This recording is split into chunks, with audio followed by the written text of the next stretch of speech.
நல்ல ஜில்லுன்னு ரிஃப்ரெஷிங்காக இந்த ஸ்பெஷல் பால்கோவா ரோஸ் மில்க் எப்படி செய்யறதுன்னு பார்க்கலாம் வாங்க. பாத்திரத்தில் முழு கொழுப்புள்ள பால் ஊற்றி கொதிக்க விடுங்க.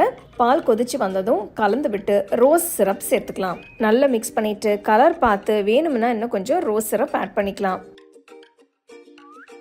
நெக்ஸ்ட் பேனில் பால் ஊற்றுறேன். இதில் சர்க்கரை இல்லாத கோவாவை ரஃப்பாக உடச்சி சேர்த்துக்கலாம். பாலில் கோவா நல்லா கரையிற வரைக்கும் மிக்ஸ் பண்ணுங்க. கரைஞ்சதும் அடுப்பை ஹை ஃப்ளேமில் வச்சு பாலை சுண்ட விடுங்க. அடுத்து சர்க்கரை சேர்த்துக்கலாம். சர்க்கரை கரையிற வரைக்கும் நல்லா மிக்ஸ் பண்ணுங்க. ஏலக்காய் தூள், குங்குமப்பூ சேர்க்குறேன்.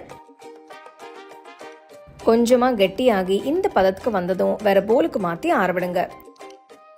கிளாஸில் ஐஸ் கியூப் சேர்த்து அதுக்கு மேலே ரெடி பண்ண கோவாவை சேர்க்குறேன். இதுக்கு மேலே ரெடி பண்ண ரோஸ் மில்கை ஊற்றணும். ஸ்பூனை வச்சு நல்லா மிக்ஸ் பண்ணுங்க. இன்னும் கொஞ்சம் ரோஸ் மில்க் ஊற்றி ஐஸ் கியூப்ஸ் சேர்த்து மேலே கொஞ்சம் பால்கோவா போட்டு நல்லா ஜில்லுன்னு சர்வ் பண்ணி ரசிச்சு குடிங்க.